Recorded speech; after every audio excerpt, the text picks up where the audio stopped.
Baik, kita mau belajar firman Tuhan. Siap? Kita akan baca ayat yang pertama. Kita buka Matius 7 ayat yang ke-21. Matius 7 ayat 21. Ayo kita baca sama-sama firman ini. Ya, sambil tunggu. Matius 7 ayat 21. Ya, 1, 2, 3. Bukan setiap orang yang berseru kepadaku, Tuhan, masuk ke dalam kerajaan surga, namun dia yang melakukan kehendak Bapa. Saudara, mengapa Tuhan Yesus mengatakan firman ini? Bukan setiap orang yang berseru Tuhan, Tuhan yang masuk kerajaan surga, tetapi setiap orang yang melakukan kehendak Bapa-Ku yang di surga. Jangan ada yang kaget, tidak percaya, bahkan sampai marah kalau saya harus katakan kalimat ini. Ternyata ada tidak orang melayani Tuhan dalam tanda kutip kelihatan, tapi tidak melakukan kehendak Bapa. Coba jawab pertanyaan aneh ini. Saya ulangi, termasuk mengikuti di rumah. Regan, kamu bacakan. Ada yang jawab. Ini ada Zoom, Instagram, Facebook. Saudara, percaya atau tidak, ada orang yang aktif menjadi pelayan, menjadi hamba Tuhan, tapi tidak melakukan kehendak Bapa. Agak aneh. Saya tanya, ada atau tidak? Ada. Puji Tuhan. Ada.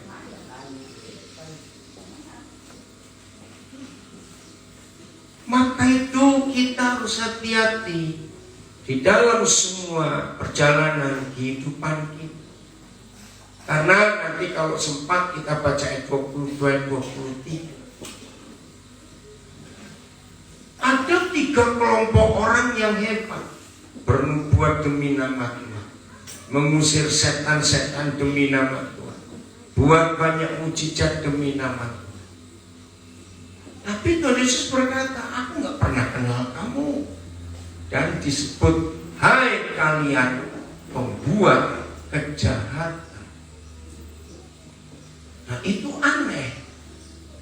Bagaimana orang yang begitu hebat di dalam pelayanannya, mengusir setan, buat mujizat, bernubuat demi nama Tuhan Yesus, tetapi yang disebut namanya nggak pernah kenal. Orang itu, kita tahu Papua ini daerah Kristen.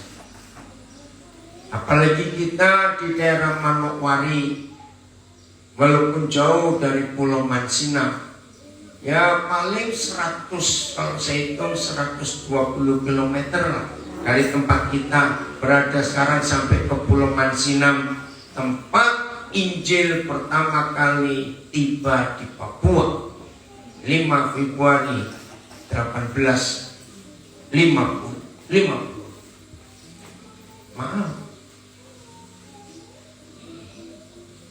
kalau melihat fakta ini yang begitu luar biasa, 2 orang hebat yang mau taat pada panggilan Tuhan, tidak pernah tahu daerah yang akan mereka kunjungi. Hamba Tuhan Otto dan Geisel. Bisa nggak mereka 2 tidak taat untuk tidak mau ke sini? Loh, saya tanya, bisa nggak mereka nggak taat, membantah, terus minta Tuhan bawa ke daerah lain? Bisa. Apalagi mereka sudah dengar bagaimana nenek moyang kita di Papua waktu itu. Tapi mereka tetap berangkat. Nah, kalau kita melihat fakta sampai hari ini, jadi berapa tahun kejadian di Papua? Februari yang lalu peringati berapa tahun kita? Ayo, tolong sebutkan. Ayo, berapa tahun? 167. Bayangkan 167 tahun. Maaf, saya minta semua kita menjawab. Dari dua hal saja, nggak usah banyak-banyak, supaya kita tahu apa yang harus kita kerjakan sebagai gereja, teman sekerja Tuhan.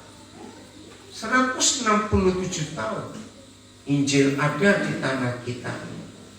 Satu, apakah semua kita sudah merdeka dari kemabukan minuman keras? Ini yang menyedihkan. Yang kedua, apakah sebagian besar kita di tanah Papua sudah bebas dari adat yang begitu mengerikan, dan adat ini yang membuat setan bisa bekerja dengan bebas, yaitu adat mas kawin. Sudah bebas belum? Belum. Dengan adat mas kawin ini, maaf, maka perzinahan merajalela karena sangat mahal ketentuan adat untuk membayar seorang gadis.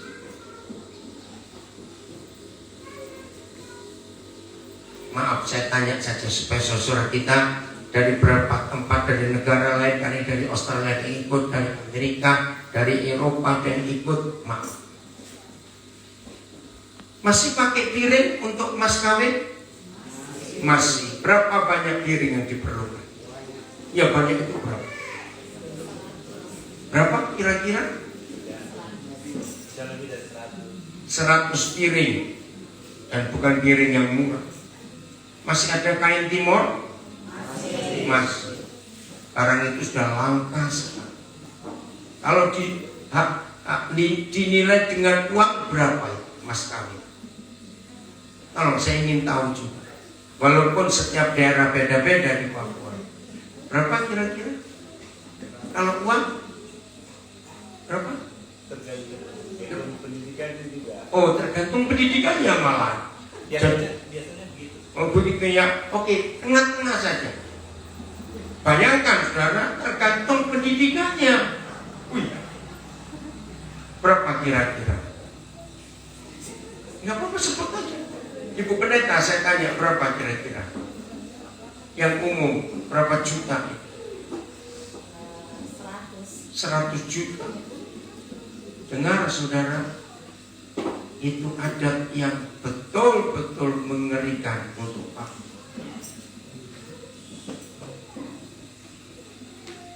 Seharusnya gereja ada di garis depan untuk merubah adat ini.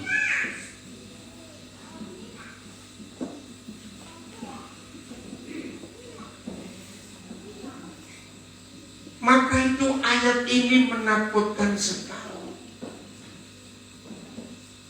Maaf, saudara-saudara kita yang mabuk masih nyebut Tuhan.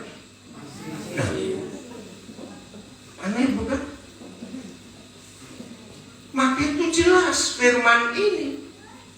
Tidak semua orang yang berseru kepadaku Tuhan, Tuhan akan masuk surga.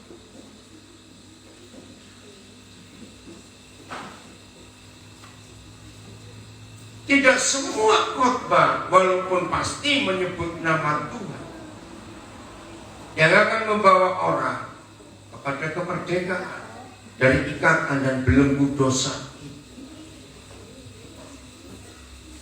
Saudara, tapi hanya orang yang melakukan kehendak Bapakku yang di surga. Nah mungkin ada yang bertanya, jadi apa itu kehendak Bapa di surga? Nggak susah dicari. Setiap kita yang punya Alkitab dan kita bisa baca, maka kita pasti tahu apa kehendak Bapa di surga untuk kita. Nah, betul atau tidak? Karena tertulis.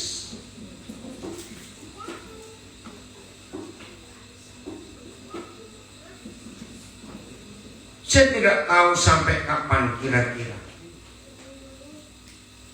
ada kemerdekaan total dari tekanan dan belenggu dosa dari si setan atas kita di tanah Papua.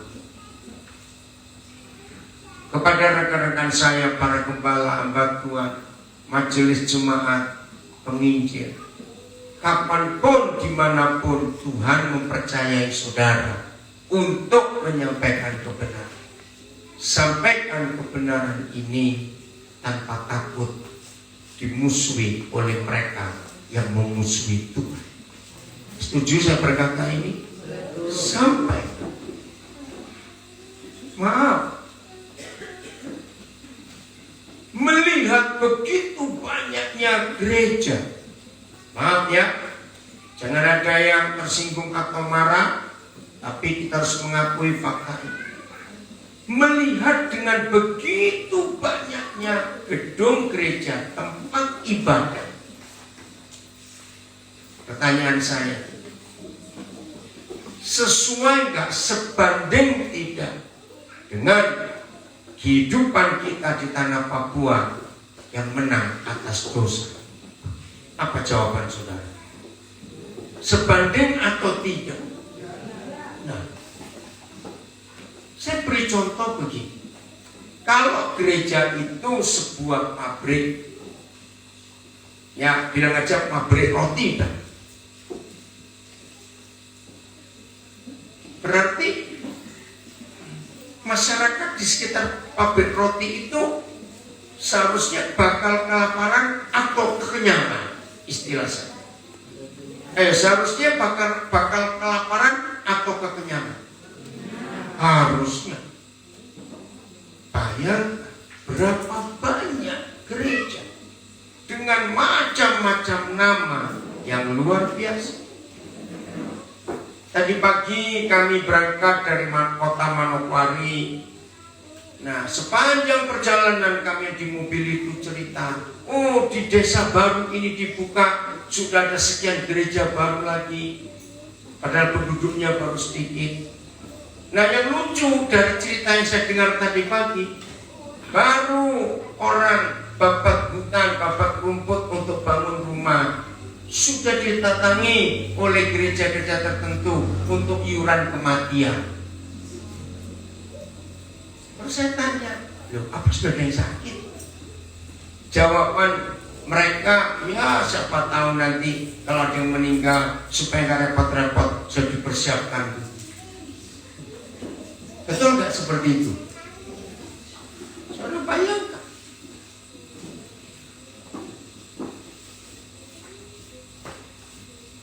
Fungsi gereja, ya, fungsi gereja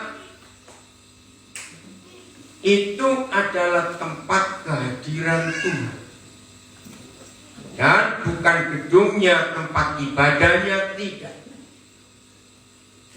Semua percaya bahwa gereja itu adalah tubuh kita ini. Betul? Kan begitu surat Korintus memberitahu kita. Tidak tahukah kamu bahwa tubuhmu adalah bait Tuhan? Artinya rumah Tuhan. Bait itu bahasa Arab, bahasa Ibraninya Bet. Bet Shalom, Bethlehem, ya. Bet El. Jadi kalau saudara dan saya itu Bet Elohim, berarti siapa yang tinggal di hidup kita? Loh, siapa yang tinggal di hidup kita? Ragu-ragu semuanya jawab, termasuk anak-anak. Kalau kita, 1 Korintus 3:16 berkata, tidak tahukah kamu bahwa tubuhmu adalah Bet El? rumah Elohim. Berarti siapa yang tinggal di hidup kita? Tuhan. Nah, pertanyaan, kalau Tuhan sudah tinggal di hidup kita, seharusnya kita tahu nggak kehendaknya itu apa? Jawab, seharusnya kita tahu nggak kehendaknya itu apa? Tahu, saya beri contoh. Presiden Jokowi sudah berapa kali ke Manowari? Orang Manowari ada yang tahu? 3. Oke. Presiden kita ini presiden yang luar biasa, betul? Sangat merakyat. Siapa yang ikuti waktu tanggal 1 Juni yang lalu Pak Presiden ke ND? Ngikuti nggak? Lihat videonya. Ikut ya? Aduh, mengharukan sekali. Saya pernah ke ND. Nah, waktu saya melihat orang begitu banyak, saya bilang kepada beberapa teman, mereka ini bukan penduduk ND semua, ND gak sebanyak itu. Berarti dari banyak tempat pulau-pulau lain, karena banyak pulau-pulau kecil di Flores yang datang. Wih, presiden begitu luar biasa. Nah, pertanyaan, ini ilustrasi saja. Misalnya suatu hari presiden datang ke Manokwari Kota dan mampir ke Manokwari Selatan. Nah, Pak Presiden kan suka belusukan, bukan? Nah, kok usah bilang Ramsiki terlalu besar, ngomong aja di Manokwari. Nah, kira-kira kalau Pak Presiden mampir ke rumah saudara, ingat yang di Flores itu malam-malam presiden datang loh ya. Waduh, itu mengharukan sekali. Wih, penduduk yang dimasuki rumahnya mimpi apa itu? Saya bayangkan pasti seminggu gak tidur mereka. Betul tidak? Karena presiden masuk ke rumah malam-malam dan bawa hadiah lagi. Nah, pertanyaan saya, kalau presiden sempat mampir ke Momiware dan masuk ke salah satu rumah saudara, nggak usah bilang tinggal, masuk saja. Pertanyaan saya, saudara akan tahu nggak apa kehendak presiden kalau masuk ke rumah? Ngerti nggak pertanyaannya? Pasti tahu bukan? Saudara kan berikan, saudara kan menyiapkan yang asal-asal apa yang terbaik yang saudara bisa siapkan. Pasti yang terbaik. Nah, presiden tidak tinggal atau nginap, cuma lewat mampir sebentar. Pasti kita tahu apa keinginan presiden. Apalagi seringkali Presiden Jokowi ini hebat. Kalau sudah berkunjung ke rumah rakyat, pasti tanya, perlu apa? Maka itu banyak rakyat yang dikunjungi presiden. Sungguh-sungguh keberkatan luar biasa. Nah, sekarang yang buat presiden siapa itu? Loh, saya tanya, yang membuat presiden siapa itu? Tuhan tinggal di dalam hidup kita. Seharusnya kita tahu nggak apa kehendak Dia yang ada di hidup kita? Lu jawab, seharusnya tahu tidak? Tahu. Nah, kembali ke Matius 7:21. Bukan setiap orang yang berseru kepadaku Tuhan, Tuhan, yang masuk kerajaan surga, tapi orang yang melakukan kehendak Bapakku yang di surga, itu yang bisa masuk surga. Berarti sulit atau mudah mencari, mengetahui kehendak Bapa di surga dalam hidup kita kalau Dia sudah tinggal di hidup kita. Seharusnya mudah atau susah? Loh, jawab, seharusnya mudah atau susah? Mudah. Karena Dia tinggal dengan kita. Lalu pertanyaannya, tapi kenapa yang sudah tinggal serumah kok tidak bisa tahu kehendaknya? Jawabannya, nggak pernah bersekutu, nggak pernah duduk bersama, untuk cerita-cerita. Bisa nggak itu terjadi? Nggak usah tanya, bisa nggak itu terjadi? Ada orang tinggal di rumah kita, atau kita tinggal di rumah satu keluarga, tapi nggak ada komunikasi, nggak ada kontak, cuma nyapa biasa saja. Selamat pagi, apa kabar? Bisa nggak itu terjadi? Maka itu kita nggak kenal.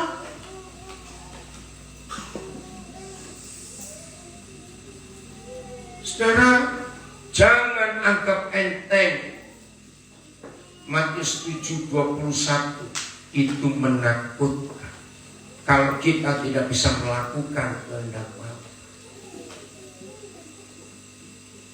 Saya persingkat, maaf tadi karena suara terlambat. Saya ini nanti jam 7 waktu sini saya harus ngajar lagi via Zoom. Tapi mudah-mudahan ya kita tadi sudah terima WhatsApp apa ya. Kalau terlambat kalian mulai dulu, nanti saya nyusul. Perhatikan pernyataan ini supaya kita tahu betul-betul apa yang Tuhan ingin dalam hidup kita.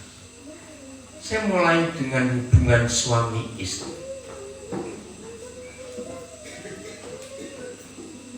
Ada tidak suami istri yang jarang komunikasi? Ayo jawab, ada tidak? Ada. Kenapa? Alasannya biasanya alasan umum, klasik. Karena apa? Kalau bicara pendek pasti ribut, bicara panjang lebih ribut lagi. Ada nggak keluarga seperti itu? Ya. Berarti dua orang ini makin kenal atau makin nggak kenal? Kalau nggak pernah komunikasi. Ayo jawab, makin kenal atau makin nggak kenal?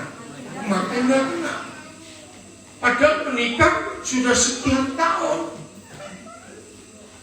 Nah ini contoh. Nggak usah orang lain. Ternyata ada suami istri juga nggak saling kenal karena nggak ada komunikasi. Alasan klasiknya ngomong pendek ribut, ngomong panjang tambah ribut. Akhirnya dua-dua diam. Maaf.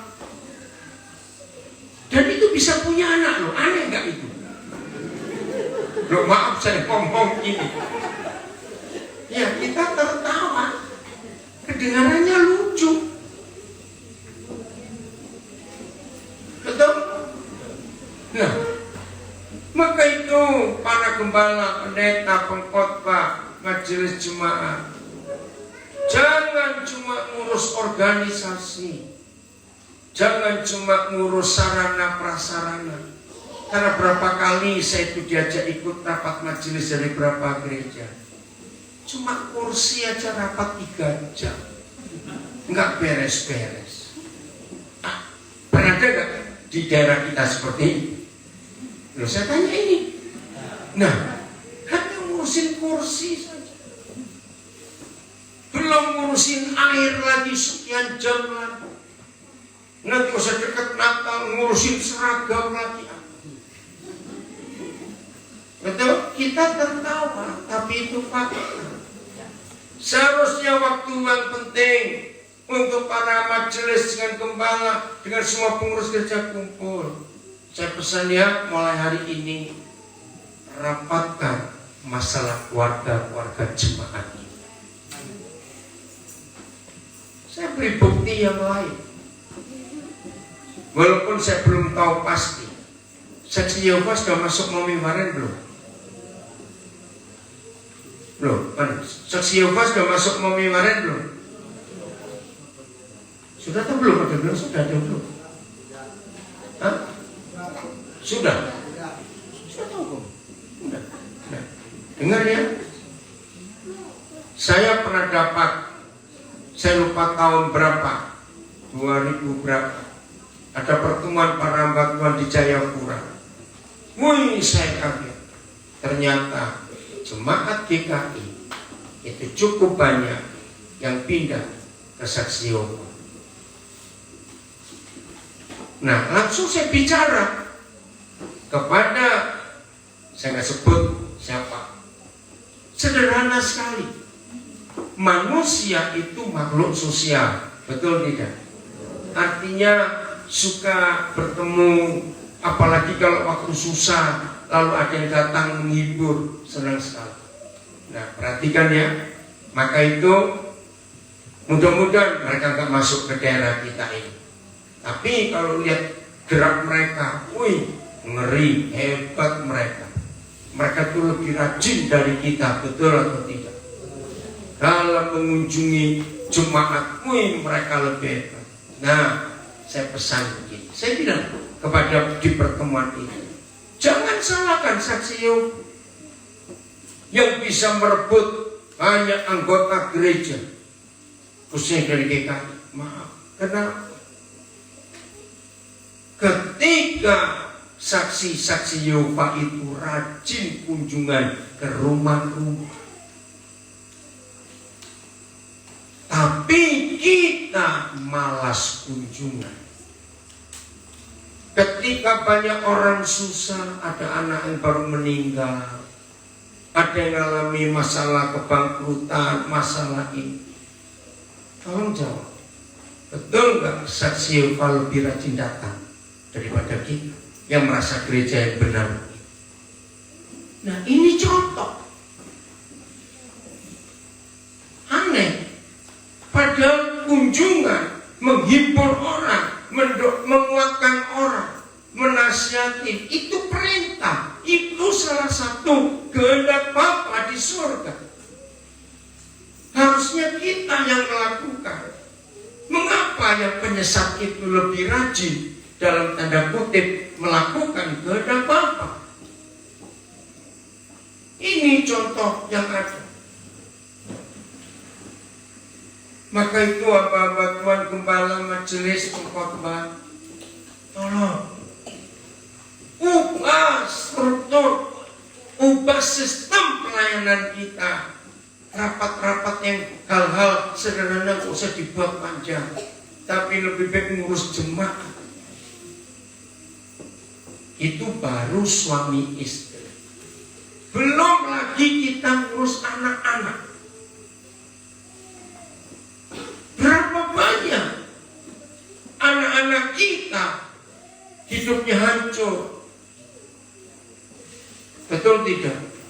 Belum lagi masalah lem eyeball, belum lagi masalah minuman keras, perjudian, free sex. Waduh, sudah.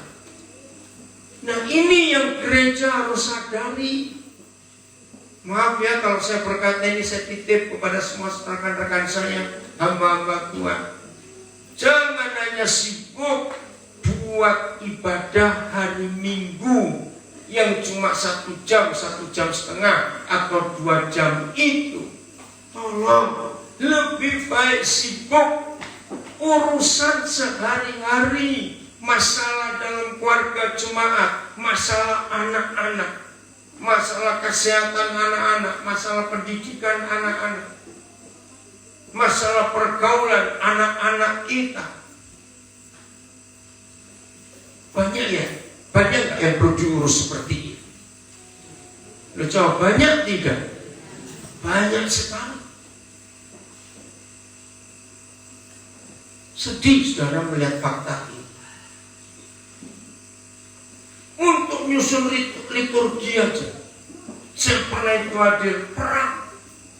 Hanya yang satu ingin lagu nomor sekian, yang satu nggak mau nomor itu, minta nomor lain. Bayangkan, sehingga waktu habis. Belum lagi kalau pengumuman panjang sekali. Betul? Khotbahnya lebih pendek daripada membacakan pengumuman. Saya pernah bilang kepada beberapa jemaat yang saya ikut, bisa nggak seperti laporan keuangan? Saya kan cuma memberi persembahan 2.000 dibacakan, 3.000 rupiah dibacakan. Saya bilang kenapa nggak taruh aja di dinding terus suruh baca sendiri? Kan lebih baik begitu, bukan? Loh, iya atau tidak? Nah, terus kalau ada yang tersinggung, lo kenapa nama saya nggak ditulis? Saya cuma beri persembahan begitu. Lo kenapa bapak atau ibu nggak baca? Saya buta huruf, ya suruh anaknya baca dong. Setuju?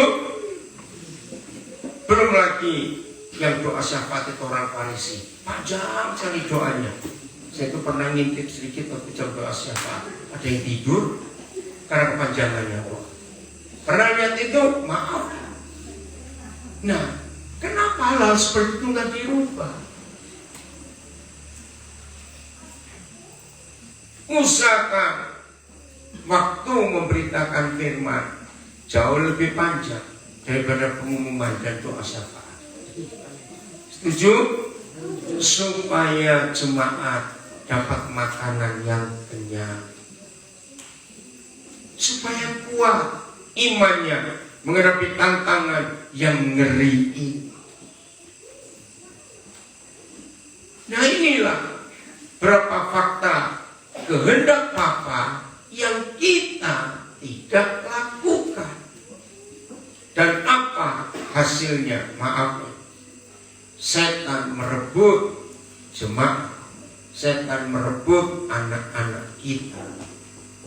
Karena kita lalai, kita sibuk harusnya mengerjakan yang penting, tapi kita mengerjakan yang tidak penting.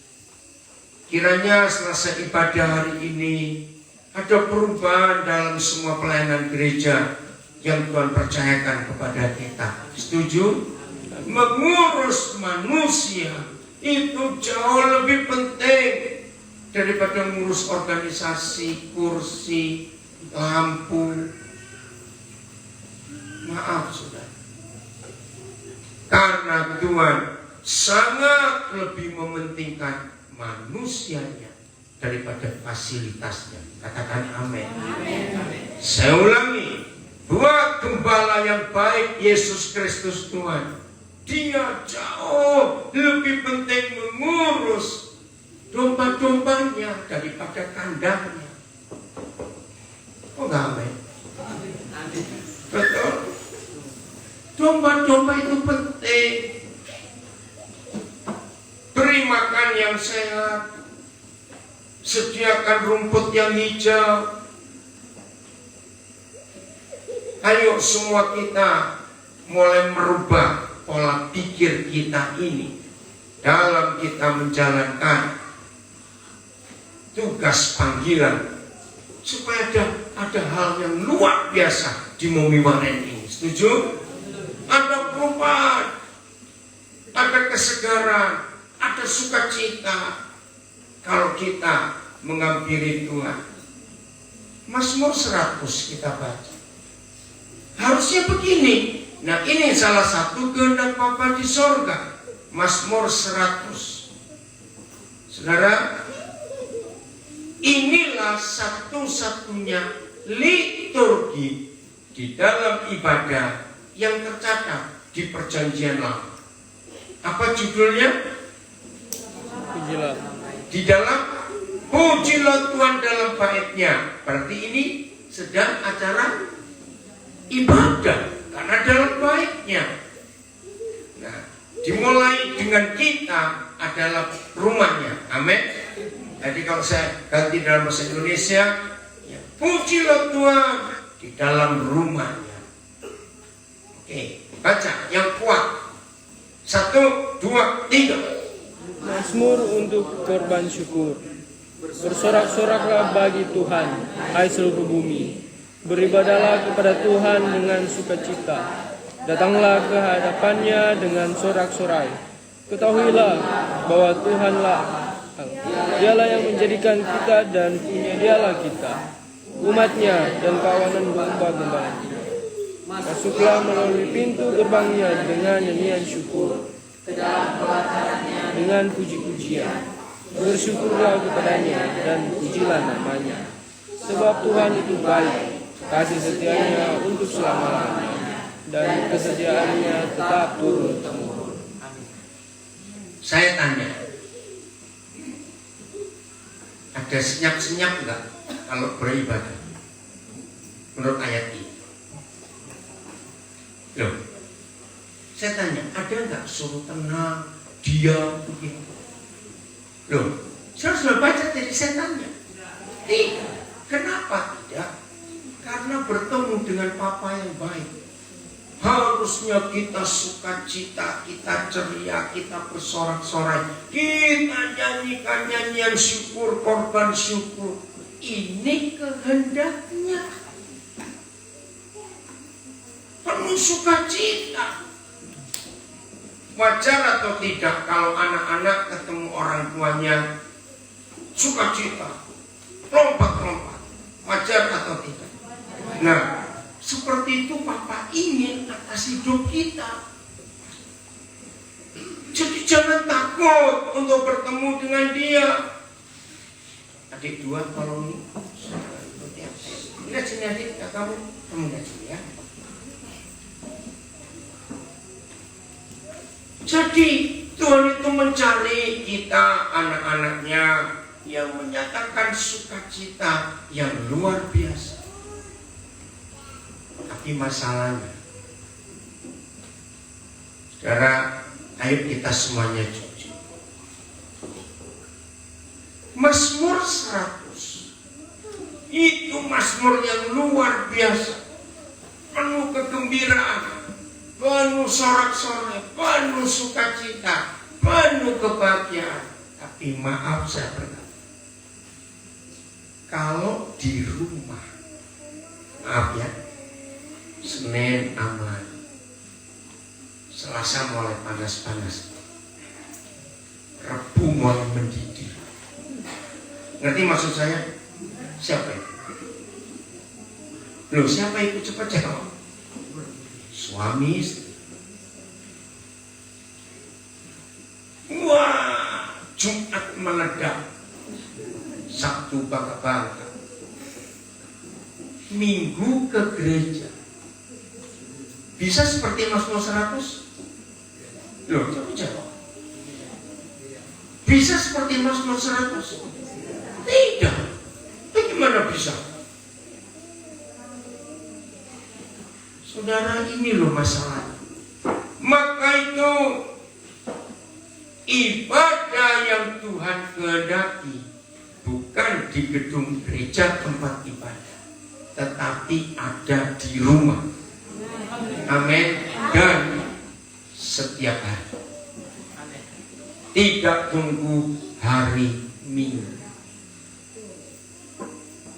Maka kalau semua kita Senin penuh sukacita, Selasa wah tambah sukacita lagi, mungkin Rabu, hari Rabu ada masalah, nggak apa-apa, ajak kita berdoa bersama-sama. Wah, Tuhan tolong, Kamis kembali sukacita lagi, hari Jumat wah senang, Tuhan hadir luar biasa, hari Sabtu wah lebih hebat lagi. Saya tanya, semua kita yang sehari-hari di rumah seperti itu, lalu Minggu beribadah, suasana apa yang terjadi? Amin, aman, damai, sejahtera, sukacita, anak-anak juga semangat. Nah, ini salah satu dari sekian banyak kehendak Bapa di surga. Mulai di rumah. Siapa yang percaya kalau nggak ada makanan yang enak-enak, ya, tapi papa mama harmonis, penuh senyum, penuh tertawa, anak-anak bahagia tidak? Bahagia sekali. Nah, ini yang Tuhan cari. Maka itu dimulai dari suami istri yang betul-betul hidup dalam keharmonisan. Yang terakhir, saya harus segera selesai. Ya, tadi saya sudah bilang Pak Yobi, jangan lama. Ya. Oke, kita buka Matius 18 ayat 19. Matius 18 ayat 19. Nah, ini jadi bagian yang terakhir. Biarlah saudara menikmati pulang dari sini dan kerjakan setiap hari. Amin. Oke, baca sama-sama. 1, 2, 3. Dan lagi aku berkata kepadamu, Jika dua orang daripadamu di dunia ini sepakat meminta apapun juga, permintaan mereka itu akan dikabulkan oleh Bapakku yang di sorga. Wah, luar biasa. Saudara, tidak ada ayat lain yang saya temukan di kitab suci kita yang di dalamnya ada janji. Wih, minta berapa hal? Lu baca? Minta berapa hal? Baca lagi. Yang lain jawab, minta berapa hal? Loh, ayo. Pak Gembala baca juga dong. Minta berapa hal? Ayo tolong jawab. Minta apa? Apapun juga. Papa di surga ngapain? Saya tanya. Tapi tidak untuk semua yang asal dua orang. Ada kriterianya. Dua orang yang sepakat. Apa kata lain sepakat? Bersatu. Apalagi komitmen. Ayo, yang belakang jawab dong. Apa kata lain sepakat? Sati, akur, betul, harmonis, nggak saling salah menyalahkan, nggak saling gontok-gontokan. Saudara catat, ini penting sekali. Nah, dua orang yang membuat kesepakatan itu pasti suami istri. Berikan saya satu hal kecil saja yang membuat kesepakatan suami istri itu hancur.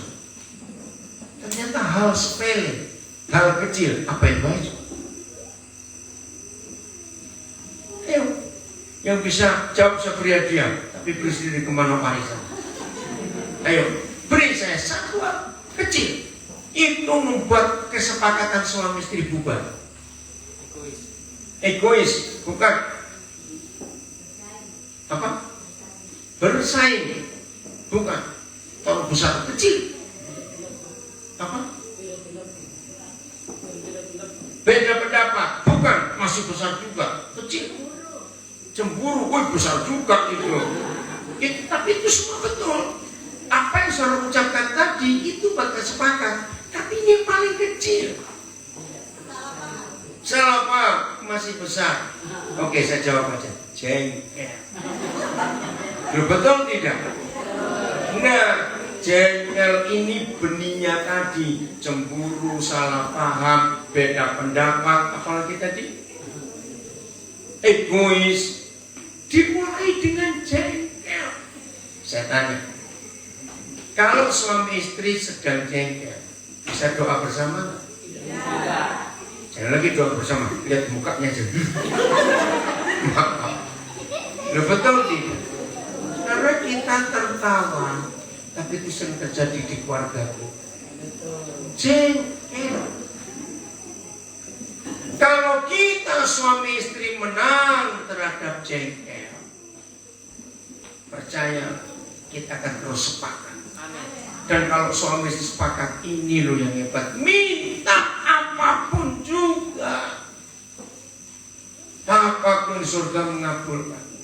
Mungkin ada berkat ini, berkata gini, saya tuh nggak jengkel cuma ada nggak? Sama. Jadi rasa jengkel suami terhadap istrinya, istri terhadap suaminya sudah merusak kesepakatan. Lalu gimana cara ngilangin jengkel? Ayo, jangan kau racun istri atau suamimu apa sih? Menghilangkan jengkel dengan satu cara, ampuni. Amin. Ampuni. Saya berikan fakta. Ada nggak manusia nggak pernah salah? Ada tidak? Ada boneka. Gak ada manusia nggak pernah salah, betul? Kemarin-kemarin kita pernah salah tidak? Salah sering. Aja pernah. Beda nggak pernah dengan sering? Betul, semua kita ngakui kita sering salah kemarin-kemarin. Hari ini bisa salah? Sangat bisa. Besok-besok? Bisa juga. Nah, jahat, kejam, biadab. Kalau kita sadar kita sering salah, bisa salah dan akan salah, tapi menuntut pasangan kita untuk tidak boleh salah. Loh, betul tidak? Biadab sekali itu. Saudara tahu nggak definisi biadab? Bajingan tingkat tinggi. Kira-kira di sini ada nggak? Kalau saya tanya kok, ada kira-kira di sini bertobat? Maka itu kalau semua kita menyadari saya sering salah, hari ini bisa salah, besok akan salah. Maka kalau pasangan kita bersalah, kita nggak usah nuntut, nggak usah marah, langsung tertawa. Ternyata kita dua sama. Amin. Kalau begitu indah nggak suasana keluarga? Nah, jadi tetap sepakat. Maka itu bertobat. Inilah kehendak Bapa, yaitu saling mengampuni. Ingat doa Bapa kami yang tiap ibadah kita ucapkan sampai latah. Begitu tersandung jatuh Bapa kami saudara-saudara. Tapi nggak dilakukan. Dan ampunilah kesalahan kami seperti kami juga mengampuni orang bersalah kepada kami. Jadi kalau kita tidak mengampuni pasangan kita, kita tidak akan diampuni. Nah, itu ayat 2 ayat 19. Sepakat minta apapun juga. Jadi suami istri pulang dari ibadah ini dan semua kita yang mendengar, ayo kita periksa rumah tangga kita. Kapan terakhir suami istri bisa doa bersama? Itu luar biasa. Ayat 20. Nah, saya akan baca dengan terjemahan yang betul. Semua buka Alkitabnya ayat 20. Sebab di mana ada dua orang dan orang-orang ketiga berkumpul di dalam namaku, disitulah aku di tengah-tengah mereka. Dua orang di ayat 20 adalah dua orang di ayat 19. Siapa itu? Suami istri. Kalau ada suami istri dua orang, lalu ada orang-orang ketiga, siapa itu? Anak-anak. Nah, ini gereja. Jadi gereja terkecil itu adalah keluarga. Katakan amin. Dan harus setiap hari ada ibadah. Enggak harus ibadah pakai doa baca Alkitab, anak-anak bosan juga. Tapi ibadah sesungguhnya adalah saling mengasihi, saling kerjasama di rumah. Enggak harus doa, enggak harus nyanyi, enggak harus. Nah, begitu suami istri harmonis, sepakat, anak-anak bahagia, lalu setiap hari kumpul di dalam nama Tuhan Yesus. Siapa yang ada di tengah-tengah keluarga seperti itu? Baca ayatnya tadi. Siapa yang ada di tengah-tengah keluarga seperti itu? Tuhan Yesus, Raja segala raja, Tuhan di antara segala Tuhan. Saya tanya, kalau keluarga kita semua ada Yesus Kristus di tengah-tengahnya, ada nggak setan berani masuk? Betul? Maka saya tanya balik. Maka kalau keluarga banyak setannya, berarti kalau keluarga banyak setannya, apa bukti keluarga banyak setannya? Ya setannya di diri suami istri itu tadi. Cakar-cakaran, tersinggung, jengkel, bentak, mulut kotor. Berarti kalau keluarga banyak setannya, siapa yang gak ada di situ? Nah, saya beri dua pertanyaan yang jawabannya sama. Dengar baik-baik. Berarti setelah kita dengar dua ayat ini, keluarga hamba Tuhan, keluarga orang Kristen lebih mudah mengundang Yesus atau mengundang setan?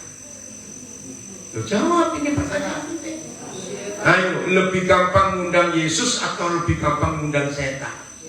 Ngeri sekali. Dan itu betul. Kapan kita bisa mengundang setan? Ketika jengkel.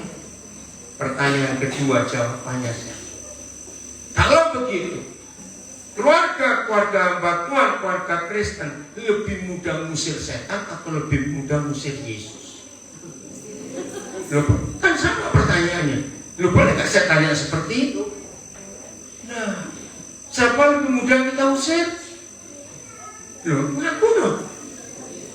Tuhan Yesus ternyata lebih mudah kita usir keluar dari keluarga kita ketika kita tidak saling mengampuni.